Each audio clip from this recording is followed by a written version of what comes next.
পঞ্চায়েতের কাজ করতে গেলে দিতে হবে 18% কাটমানি। এমনই অভিযোগ উঠেছে জগৎবল্লভপুরের বরগাছিয়া 1 নম্বর গ্রাম পঞ্চায়েতের প্রধানের বিরুদ্ধে। আর এই ভিডিওই কিন্তু একেবারে প্রকাশ্যে এনেছেন সেই ঠিকাদার। যদিও এই ভিডিওটির সত্যতা যাচাই করিনি আমরা। বলুন। তুমি 18% কত মাস মেরেছো? 18% মানে কাজ হবে না? ওনাই মুখ খাটো করলো না। কাজ হবে না, খালি অন্য কিছু হবে। তাই 18 কাজ হবে? যা হোক হবে। কাজ কেন হবে? ইয়ার কিছু সিরিয়াস বলতে যে হ্যাঁ তো কাজ হবে তো। সবাই মারছে। 18% কাজ হবে তো, মানে খালি সিমেন্ট গলা মনে হচ্ছে তো। কাজ বুঝে নেবে ইঞ্জিনিয়ার, প্রধান বুঝে নেবে কাজ কি আছে। হাতে জমা দে।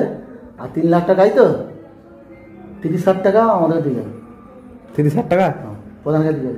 প্রধানকে 15% লেস নেই, 18% লেস মেরে ফেলবে। মানে প্রধানকে 30,000 টাকা দেবো? দরকার নেই তো। 30,000 টাকা দেবো?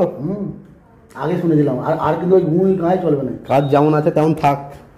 তোমার কাজ তুলে নিয়ে যাও, কাজ তুলে নিয়ে যাও। জগৎবল্লভপুরের বরগাছিয়া 1 নম্বর গ্রাম পঞ্চায়েতের এমন ঘটনার ভিডিও প্রকাশ্যে আসতেই শোরগোল পড়েছে এলাকায়। ভাইরাল ভিডিওতে দেখা গিয়েছে প্রধান পূজা হাজরা তার টেবিলে বসে রয়েছেন। পঞ্চায়েতের এক ঠিকাদারের সঙ্গে কথা বলছেন শিল্প পরিকাঠামোর সঞ্চালক শফিকুল ইসলাম ও অন্যান্য সদস্যরা। সেখানে স্পষ্ট বলতে শোনা গিয়েছে 18% কাটমানি না দিলে কাজ করতে হবে না। এমনকি 3 লক্ষ টাকা এলাকার উন্নয়নে প্রধানকে 30,000 টাকা দেওয়ার নির্দেশ। আর সেই কথায় মুচকি হেসে মাথা নেড়ে সম্মতি দিচ্ছেন খোদ পঞ্চায়েত প্রধান। এছাড়াও বাড়ি তৈরির প্ল্যান পাস করতে 48,000 টাকা নেওয়ার অভিযোগ করেন এক ব্যক্তি। আর সেই টাকা পঞ্চায়েত সদস্য শফিকুল ইসলামের শালার অ্যাকাউন্টে দেন বলেই দাবি করেছেন ওই ব্যক্তি। যদিও গোটা ঘটনার কথা অস্বীকার করে উপপ্রধানের বিরুদ্ধেই অভিযোগের আঙুল তুলেছেন প্রধান পূজা হাজরা। এদিকে ঘটনার খবর জানা নেই বলেই জানিয়েছেন জগৎবল্লভপুর পঞ্চায়েত সমিতির সভাপতি রঞ্জন কুণ্ডু। তদন্ত করে ব্যবস্থা নেওয়ার আশ্বাস দিয়েছেন তিনি। বলুন। তুমি 18% কত মাস মেরেছো? 18%। মানে কাজ হবে না? ওনাই মুখ খাটো করলো না। কাজ হবে না, খালি অন্য কিছু হবে। তাই 18 কাজ হবে? যা হোক হবে। কাজ কেন ইয়ার হবে? কিছু সিরিয়াস বলতে যে হ্যাঁ তো কাজ হবে তো। সবাই মারছে। 18% কাজ হবে তো, মানে খালি সিমেন্ট গলা মনে হচ্ছে তো। কাজ বুঝে নেবে ইঞ্জিনিয়ার, প্রধান বুঝে নেবে কাজ কি আছে। হাতে জমা দে। দে করবে দিচ্ছি। হাতে জমা দে। আর 3 লাখ টাকাই তো 30,000 টাকা আমাদের দিকে। 30,000 টাকা প্রধানকে দিকে। প্রধানকে 15% লেস নেই, 18% লেস মেরে ফেলবে। মানে প্রধানকে 30,000 টাকা দেবো? দরকার নেই তো। 30,000 টাকা দেবো? আগে শুনে দিলাম। আর কিন্তু ওই গুঁই গায়ে চলবে না। কাজ যেমন আছে তেমন থাক। তোমার কাজ তুলে নিয়ে যাও, কাজ তুলে নিয়ে যাও। কাজ কেন তুলবো? কাজ তুলে নিয়ে যা। 30,000 টাকা প্রধান লাগবে। যে যা কাজ যেমন বুঝে নেবার, ওর বুঝে কাজ বুঝে নেবে, ইঞ্জিনিয়ার বুঝে নেবে, প্রধান বুঝে নেবে। ঠিক বলুন তো? হ্যাঁ কি বলছেন? 30,000 টাকা দিতে হবে আপনাকে? হ্যাঁ কিলা বলো না, কিলা বলো। দাঁড়াবে প্রধানের তেল শুনে নি। কি বলছেন ম্যাডাম? মাথা থেকে হাতটা সরিয়ে বলুন। বুঝা কিলা বলে না, গু গু শুনতে পাইনি আমি। ভালো করে বলুন কি দরকার। এবার তুই কাজ করলে কর, না করে ছেড়ে দেওয়া ঝুলে দেখা দরকার নেই। পরিষ্কার কি বলছেন বলবেন তো। রাস্তা আবার হাইটের রাস্তা হবে। সে যা হয় আমার যা ইঞ্জিনিয়ার দেবে তা করবো। ইঞ্জিনিয়ার কাজ মেপে নেবে। প্রধানের কি দাবি আছে সেইটা প্রধানের থেকে শুনবো। প্রধানের সদস্য যেটা বলেছে সেটাই শেষ, তাই তো? 30,000 টাকা না বলুন না, আপনার কথাটা শুনবো তো।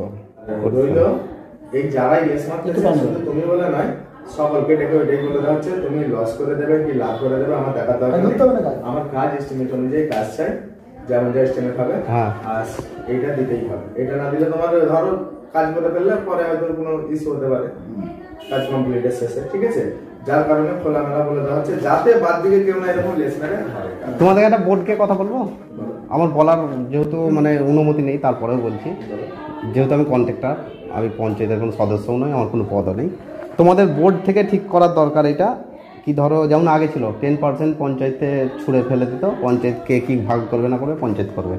তোমরা 10%-এর জায়গায় 12% করো, 13% করো, লাস্ট 14% পর্যন্ত করতে পারো। 6টা কন্ট্রাক্টর আছে, সবাইকে ডেকে একটা একটা করে কাজ জিজ্ঞার বগড়াই করে দেবে।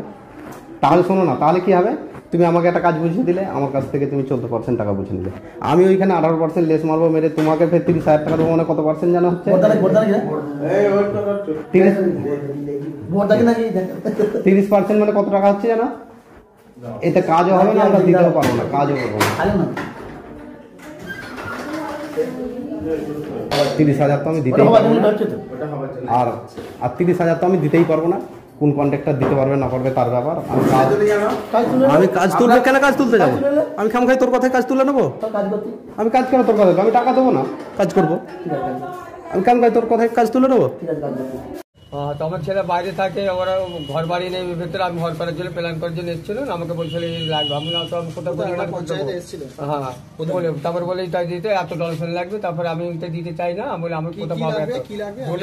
হ্যাঁ এইটা 40,000 টাকা দিয়েছিল দিতে, তারপরে 8,000 টাকা দাবি করেছে কিছুদিন আছে করে। তারপরে আমি 7,000 136 টাকা করার পর ফের এই টাকাটা চেয়েছে। দুবার আমি দেবো না বলি, ফোন করছি। আপনাকে কি কোনো ডকুমেন্ট এই স্লিপ দিয়েছে এই 48,000 টাকা? না না, এই কোনো স্লিপ দেয় না। না, যে অ্যাকাউন্টে ফেলে পাঠিয়েছে সেই অ্যাকাউন্টের আমার কাছে প্রুফ আছে। কাজী শফিকুল সালার, কাজীর অ্যাকাউন্টে। হ্যাঁ, কাজীর অ্যাকাউন্টে। আপনার থেকে চেয়েছিল কি টাকাটা? শফিকুলই চেয়েছিল, প্রধান চাইনি? না, প্রধান চাইনি। ওদের মধ্যে কথা শফিকুলই সব কিছু কথা বলেছে আমার সঙ্গে। এটা পুরোটাই মিথ্যা কথা। এই সব কাজ করে বেড়াচ্ছে আমাদের উপপ্রধান সাহেব যিনি আছেন, উনি গুন্ডাগিরি করেও মানে প্রত্যেকটা অঞ্চলেও আসে, বন্দুক নিয়েও আসেন, ধমকে ধমকে বন্দুকের ভয় দেখিয়ে কাজগুলো করছেন। এনার টাকা পয়সার দিক দিয়ে এইটা পুরোটাই উনিই করে বেড়াচ্ছেন। আমি এটা আপত্তি করেছেন বলে কালকে উনি আমার উপর আক্রমণ করেছেন এবং আমার উপরে রান্নাশোকে হুমকিও দিয়েছেন। একটা ভিডিও ভাইরাল হয়েছে। না, এটা পুরোটাই মিথ্যা কথা। আমি দেখছি, আমি প্রশাসনকে জানাচ্ছি। না না, এই ভিডিওটা আমি কোনো মন্তব্য করিনি। মানে আপনি কোনো টাকার দাবি করেন? না, আমি কোনো টাকার দাবি করিনি। আর এরকম কোনো বিষয় আমার নজরে নেই। এরকম কোনো বিষয় আমার নজরে আসলে বা কেউ কোনো অভিযোগ করলে নিশ্চয়ই বিষয়টা আমরা খতিয়ে দেখব। যদি সেরকম কোনো ঘটনা কিছু ঘটে থাকে নিশ্চিতভাবেই আমরা প্রশাসন স্তরে যেটা করার সেটা করব। এরকম কথা প্রধান এর আগে কোনোদিনও বলেনি, আমি এই প্রথম শুনছি। বিবাহ কিংবা উপহার কোথায় কিনবেন আপনার মনের মতো অলংকার? এবার নতুন রূপে নতুন সাজে ডোমজুড়ির MS James and jewellers sons. HUID hallmark যুক্ত সমস্ত রকমের ট্রেন্ডিং গহনা পাবেন আমাদের শোরুমে। বিয়ের মরশুমে গহনার মজুরির উপর থাকছে বিশেষ ছাড়। এছাড়াও কেনাকাটার উপর থাকছে আকর্ষণীয় উপহার। আমাদের ঠিকানা তো জানেন, ডোমজুর ফোকর দোকানের কাছে, বাজার কলকাতার ঠিক পাশে MS James and jewellers sons. বিশদে জানতে যোগাযোগ করুন 8697888230 অথবা 8697749087 এই নম্বরে।